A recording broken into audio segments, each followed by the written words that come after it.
Pada pertengahan September 2025, warga Dusun Nior Lembang, Desa Jembatan Gantung, Kecamatan Lembar, Kabupaten Lombok Barat, digegerkan oleh penemuan jasad seorang anggota polisi. Ia adalah Brigadir Polisi Esko Fascarelli, berusia 32 tahun. Tubuhnya ditemukan di kebun belakang rumahnya sendiri. Yang membuat geger, jasad itu sudah dalam keadaan membusuk. Lehernya terjerat tali dan tubuhnya terikat pada sebuah pohon kecil. Kondisi ini menimbulkan tanda tanya besar. Jika bunuh diri, mengapa ada bekas ikatan? Dan jika ini pembunuhan, siapa yang melakukannya? Mengingat lokasi kejadian berada di pekarangan rumah korban sendiri. Di hari-hari pertama, isu yang beredar adalah bahwa korban mungkin mengakhiri hidupnya sendiri. Namun sejak awal, dugaan itu banyak dipertanyakan. Beberapa saksi yang melihat jasad menyatakan posisi tubuh korban tidak wajar untuk kasus gantung diri. Selain itu, keberadaan bekas ikatan di tubuhnya memperkuat dugaan ada unsur lain. Polisi pun segera melakukan olah tempat kejadian perkara atau TKP, mengumpulkan bukti, dan membawa jasad ke rumah sakit untuk pemeriksaan lebih lanjut. Hasil autopsi awal dari tim forensik menunjukkan beberapa hal penting. Ada bekas luka penganiayaan pada tubuh korban. Kondisi jeratan di leher tidak sepenuhnya konsisten dengan kasus gantung diri. Korban diperkirakan meninggal beberapa hari sebelum ditemukan, sehingga jasad sudah membusuk. Dari sinilah penyidik mulai menimbang kemungkinan pembunuhan alih-alih bunuh diri. Polda Nusa Tenggara Barat bergerak cepat. Hingga pekan ketiga September, setidaknya 55 saksi sudah diperiksa. Siapa saja mereka? Anggota keluarga dekat termasuk istri korban, rekan kerja korban di kepolisian, tetangga sekitar rumah. Beberapa saksi yang terakhir kali melihat korban masih hidup. Pemeriksaan ini sangat penting untuk memetakan hubungan sosial korban, potensi konflik, dan kemungkinan adanya motif tertentu yang bisa mengarah ke tindak kriminal. Dalam kasus ini, publik dikejutkan dengan fakta bahwa Bribtu Rizka Sintiani, istri korban yang juga seorang anggota Polwan, justru menjadi sorotan utama penyidik. Mengapa?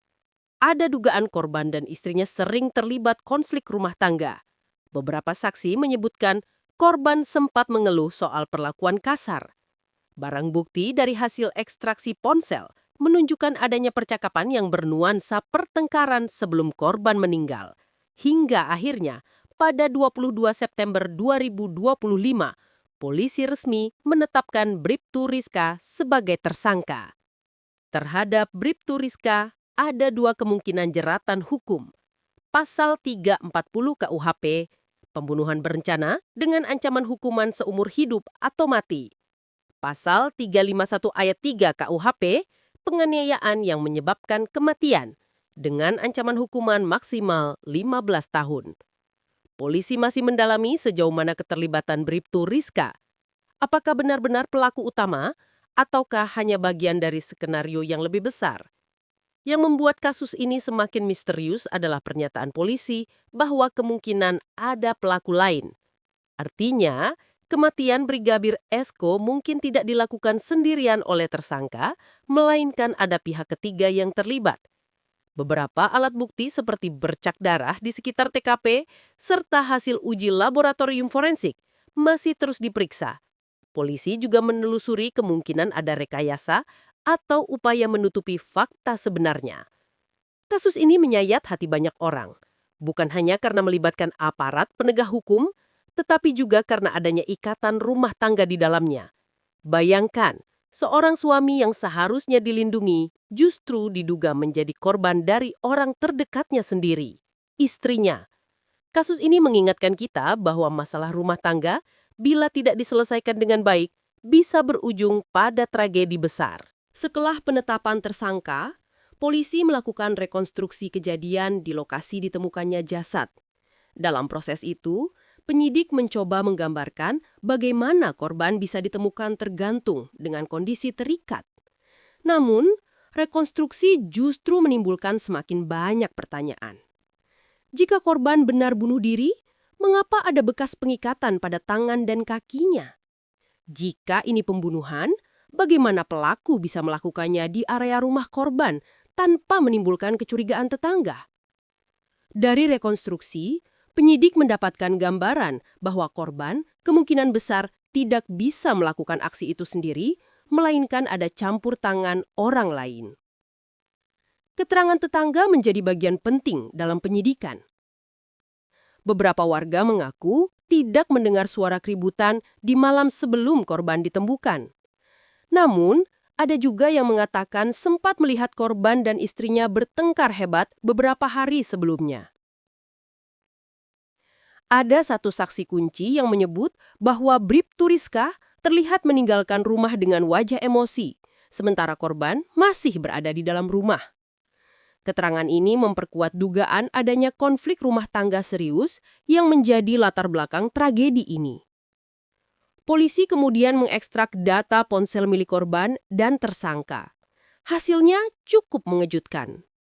Ada riwayat percakapan panas antara korban dan istrinya, terutama tentang masalah rumah tangga dan ekonomi. Ditemukan cat bernuansa ancaman yang memperlihatkan kondisi rumah tangga mereka memang tidak harmonis. Beberapa panggilan terakhir menunjukkan adanya kontak dengan nomor misterius yang kini masih ditelusuri polisi. Fakta ini membuka kemungkinan bahwa ada pihak ketiga selain istri korban yang mengetahui, bahkan terlibat dalam kematian Brigadir Esko. Tim forensik bekerja keras menyingkap misteri ini. Ada beberapa temuan penting. Bekas luka lebam di tubuh korban yang tidak bisa dijelaskan hanya dengan gantung diri. Posisi tali pada leher korban tidak lazim. Biasanya dalam kasus bunuh diri, jeratan akan meninggalkan tanda miring. Tetapi pada tubuh Brigadir Esko, tanda jeratan terlihat lebih simetris. Ada bercak darah di tanah dekat lokasi penemuan yang memperkuat dugaan korban sempat mengalami perlawanan sebelum meninggal. Semua hasil analisis ini membuat dugaan bunuh diri semakin melemah dan memperkuat bahwa kasus ini adalah pembunuhan. Ketika nama Bribtu Rizka diumumkan sebagai tersangka, publik heboh. Bagaimana mungkin seorang polwan yang seharusnya menegakkan hukum justru diduga terlibat dalam pembunuhan suaminya sendiri?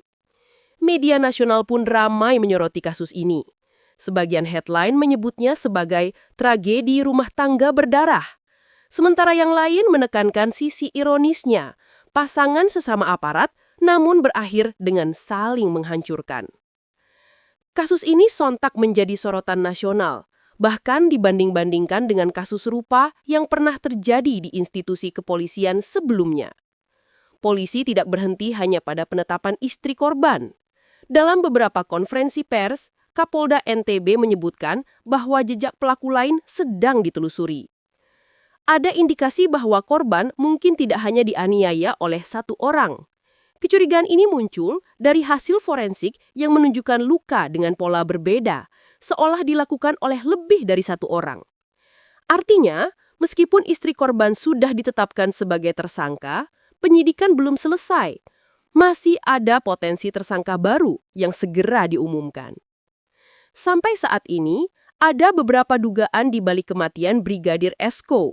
Motif rumah tangga, pertengkaran suami istri yang sudah lama terjadi, dipicu masalah pribadi dan ekonomi.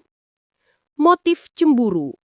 Ada dugaan konflik seputar kecemburuan yang membuat hubungan mereka semakin retak.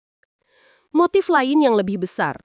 Tidak tertutup kemungkinan ada faktor eksternal seperti persoalan pekerjaan atau keterlibatan pihak ketiga yang belum terungkap ke publik.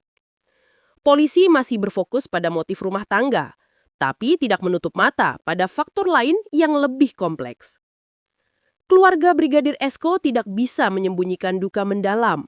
Mereka merasa kehilangan seorang anak dan saudara yang dikenal ramah, disiplin, dan memiliki karir cerah di kepolisian. Namun yang paling menyayat hati adalah kenyataan bahwa tersangka justru istri sahnya sendiri. Bagi keluarga, ini bukan hanya tragedi, tapi juga pengkhianatan yang sulit diterima. Beberapa kerabat menyatakan harapan agar kasus ini diungkap seterang-terangnya, tanpa ada yang ditutup-tutupi, meskipun pelakunya berasal dari institusi kepolisian. Kasus ini menjadi pukulan berat bagi institusi Polri. Mengapa?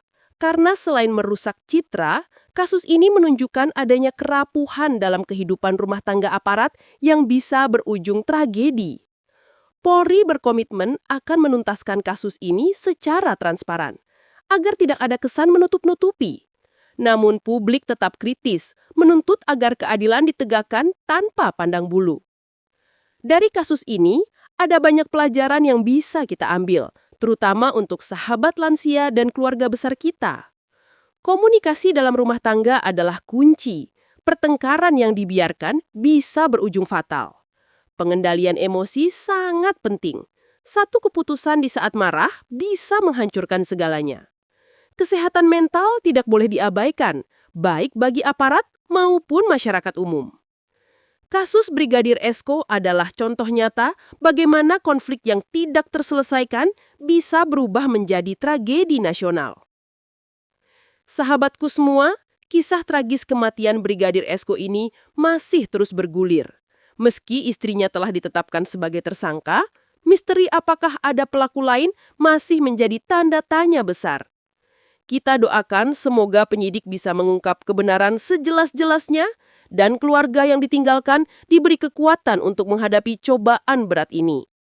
Ya Allah, ampunilah dosa-dosa almarhum Brigadir Esko, lapangkanlah kuburnya dan tempatkanlah ia di sisimu yang terbaik. Bagi para penonton yang istiqomah mendukung channel ini, limpahkanlah rahmat dan kesehatan untuk mereka semua. Ya Allah, jauhkanlah kami dari tragedi dan jadikanlah keluarga-keluarga kami penuh dengan kedamaian serta kasih sayang. Amin ya robbal alamin. Demikian kronologi lengkap kasus kematian Brigadir Esko. Jangan lupa klik like, tekan subscribe, dan bagikan video ini agar semakin banyak orang yang mendapat pelajaran dari peristiwa ini. Sampai jumpa di video berikutnya. Wassalamualaikum warahmatullahi wabarakatuh.